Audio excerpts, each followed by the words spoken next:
अस्सलाम वालेकुम viewers, fitness zone में आप सबका खुशामदीद। मैं आपका होस्ट तैयब अकबर। लास्ट मेरी वीडियो में मैंने आपको बताया था मेटाबॉलिज्म के बारे में। आज मैं आपको बताऊंगा न्यूट्रिएंट्स के बारे में कि न्यूट्रिएंट्स क्या होते हैं, न्यूट्रिएंट्स कितनी किस्म के होते हैं और न्यूट्रिएंट्स का हमारी बॉडी में क्या फंक्शन है। अच्छा, न्यूट्रिएंट्स बेसिकली वो सब्सटेंस होते हैं जो बॉडी के प्रॉपरली फंक्शन करने के लिए रिक्वायर होते हैं।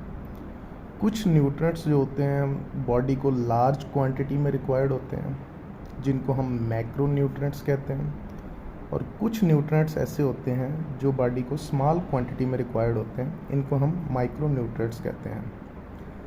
तो पहले मैं जिक्र करूँगा मैक्रो न्यूट्रिएंट्स के बारे में। There are 4 types of macro nutrients.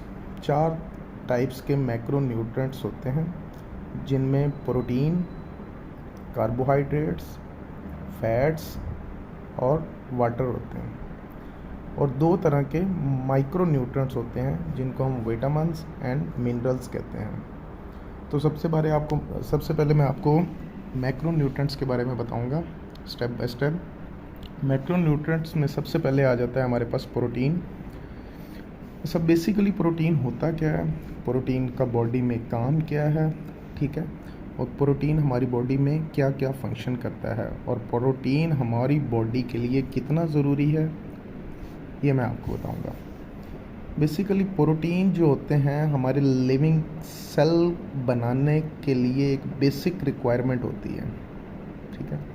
Proteins हमारे हार्मोन्स बनाने के काम आते हैं, हमारे ब्लड प्लाज्मा बनाने के काम आता है, और एंजाइम्स बनाने के काम आता है, ठीक है।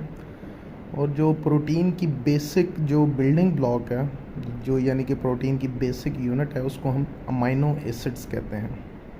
अब प्रोटीन में भी फर्दर 2 तरह की कैटेगरीज होती हैं। एक होते हैं कंप्लीट प्रोटीन्स और एक होते हैं इनकम्प्लीट प्रोटीन्स।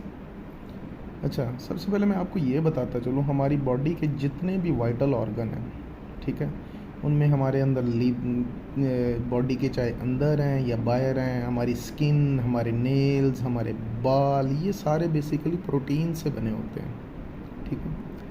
तो इसलिए हमारी डेली की फूड इनटेक में प्रोटीन का इस्तेमाल नहायत ही ज़रूरी है।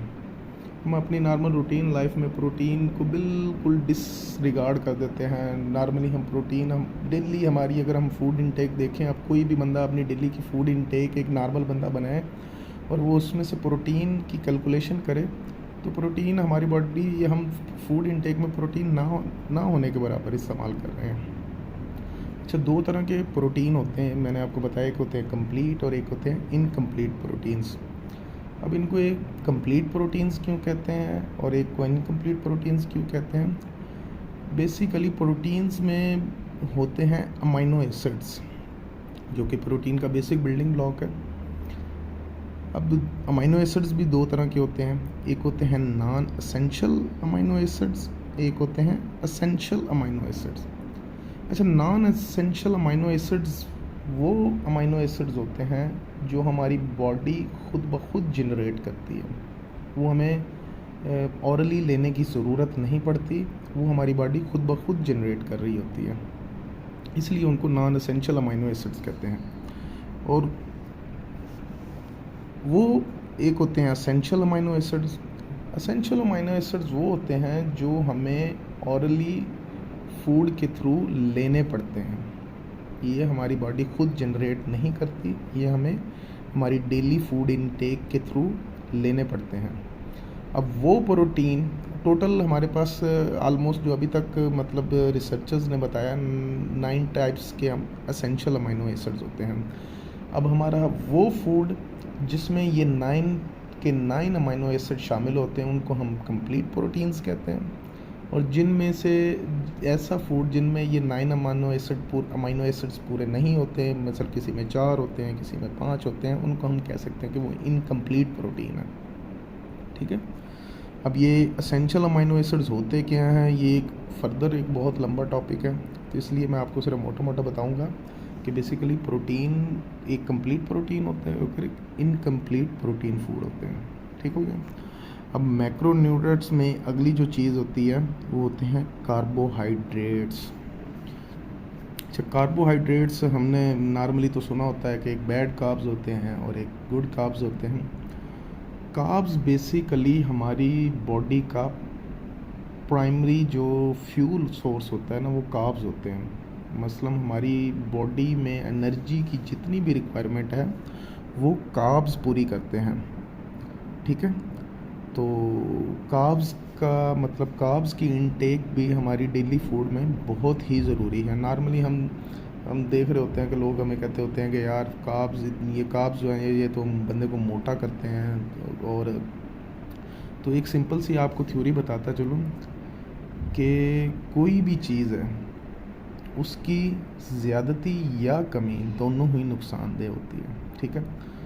तो इन मैक्रोन्यूट्रिएंट्स में आप जो भी चीज़ अगर ज़रूरत से ज़्यादा इस्तेमाल कर रहे हैं, चाहे वो प्रोटीन हो रहे हैं, चाहे वो कार्ब्स हैं, चाहे वो फैट्स हैं, तो वो डायरेक्टली वो हमारे अगर हम ज़रूरत से ज़्यादा इस्तेमाल कर रहे हैं तो वो अल्टीमेटली हमारे फैट्स में कन्वर्ट हो जाएंगे, जिससे हमारी बॉडी हमारे जिस्म में मोटापे में इजाफा होगा।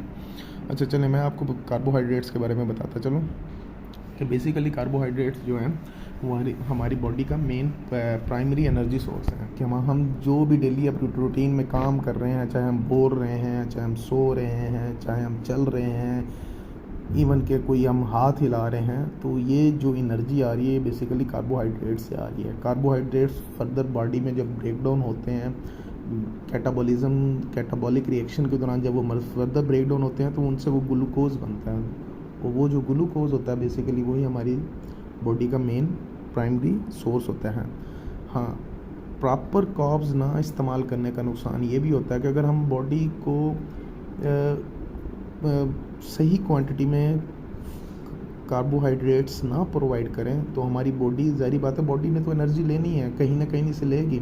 अगर हम कार्बोहाइड्रेट्स प्रॉपर इस्तेमाल नहीं करेंगे तो हमारी बॉडी प्रोटीन को हमारा मेन एनर्जी सोर्स बना लेगी। तो ज़ाहिर बात है जब हम बॉडी प्रोटीन को एनर्जी सोर्स बनाएगी तो उस दौरान हमारा फिर मसल डैमेज होगा, क्योंकि हमारा जितना भी मसल है वो सारा प्रोटीन से बना हुआ। तो इसलिए कार्बोहाइड्रेट्स का इस्तेमाल भी डेली फूड इनटेक में बहुत ज़रूरी है।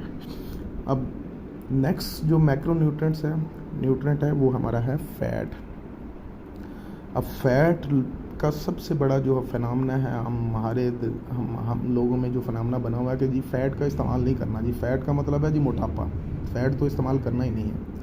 लेकिन आपको बताता चलूँ कि फ़ैट का इस्तेमाल भी हमारी डाइट में बहुत ज़रूरी है। हमारी डाइट में 20 to 35% जो हमारी डाइट होती है वो फ़ैट होना ज़रूरी होती है। आपने अक्सर देखा होगा कि हमारी बॉडी के अंदर जितने भी अंदर वाइटल ऑर्गन होते हैं उनके इर्द गिर्द एक फ़ैट की लेयर होती है, जिसको हम उर्दू में कह सकते हैं कि चर्बी की लेयर होती है।